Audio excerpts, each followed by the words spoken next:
Introducing myself.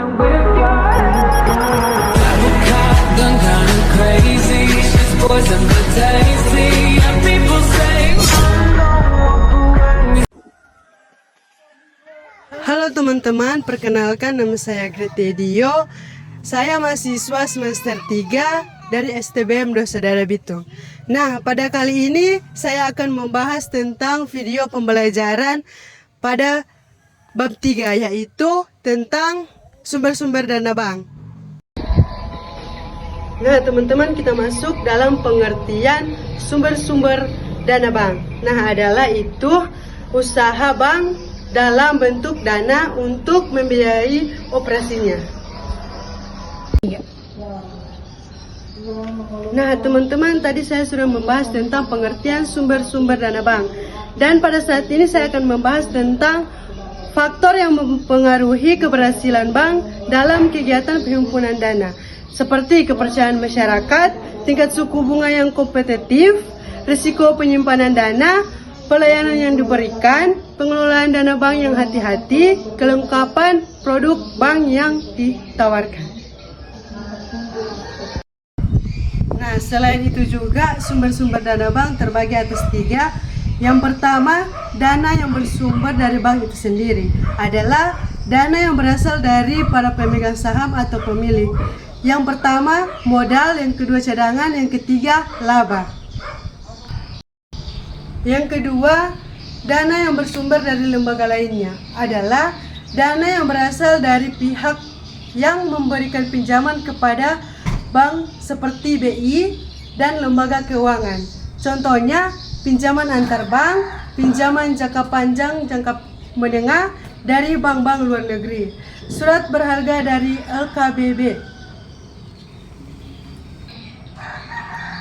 Yang ketiga, dana yang berasal dari masyarakat luas, yaitu dana yang diperoleh masyarakat dalam arti masyarakat sebagai individu, perusahaan, pemerintah, dan lain baik dalam mata uang rupiah. Contohnya simpanan giro, simpanan tabungan, simpanan deposito. Nah, kita masuk dalam pembahasan tentang giro atau checking account, yaitu simpanan masyarakat yang penarikannya dapat dilakukan setiap saat dengan menggunakan cek, bilet giro, atau kartu ATM, atau sarana perintah bayar lainnya, dan atau dengan cara pemindah bukuan. Nah, teman-teman, kita masuk dalam syarat hukum dan penggunaan cek sebagai alat pembayaran giro seperti yang diatur di dalam KUH Dagangan pasal 178 dengan syarat, yaitu 1. Pada surat cek harus tertulis perkataan cek.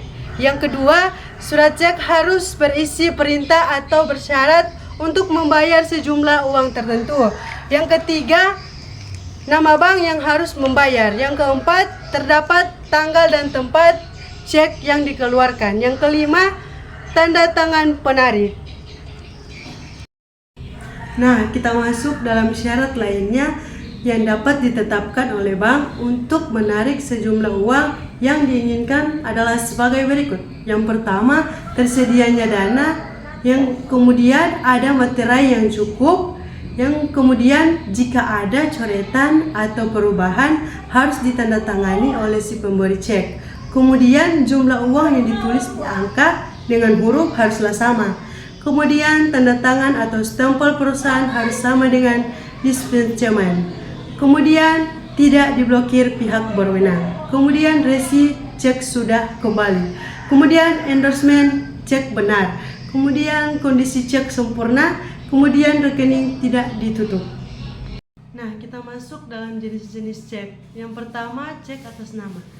Cek atas nama merupakan cek yang diterbitkan atas nama orang atau badan tertentu yang tertulis jelas di dalam cek tersebut. Kemudian cek atas unjuk.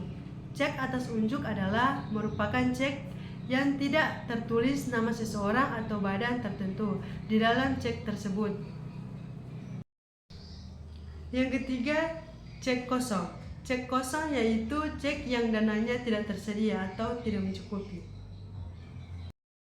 Nah, kita masuk pada sarana penarikan simpanan tabungan, yaitu ada 3. Yang pertama, buku tabungan. Yang kedua, slip penarikan. Yang ketiga, kartu yang terbuat dari plastik. Nah, kita masuk dalam sertifikat deposito. Nah, deposito berjangka yang buku simpanannya dapat diperjualbelikan dalam pasar uang. Deposito yang diterbitkan dengan jangka waktu 2, 3, 6, 12, dan 24 bulan. Nah, kita masuk dalam deposito, yaitu simpanan berjangka. Nah, yaitu merupakan simpanan yang penarikannya hanya dapat dilakukan pada waktu tertentu berdasarkan perjanjian antara nasabah penyimpanan dengan bank yang bersangkutan. Nah, kita masuk dalam tabungan atau saving deposit. Nah, ini merupakan simpanan yang penarikannya hanya dapat dilakukan menurut syarat-syarat tertentu dari masing-masing bank penerbit, tetapi tidak dapat ditarik dengan cek atau biliet giro atau alat lainnya yang dapat dipersamakan dengan itu. Nah, kita masuk dalam pembahasan biliet giro. Nah, biliet giro itu merupakan surat perintah dari nasabah kepada bank yang memelihara rekening giro nasabah tersebut untuk memindah bukuan sejumlah uang dari rekening giro nasabah yang bersangkutan kepada pihak penerima yang disebutkan namanya pada bank yang sama atau bank lainnya. Nah, kita masuk pada jenis-jenis deposito. Deposito berjangka. Yang pertama, deposito berjangka yang bukti simpanannya tidak dapat diperjualbelikan di dalam pasar uang. Kemudian deposito yang diterbitkan menurut jangka waktu tertentu 1, 2, 3, 6, 12, dan 18 dan 24 bulan. Sekian video pembelajaran tentang sumber-sumber dana bank. Jika ada salah kata, mohon maaf. Saya Greti Edio. Terima kasih.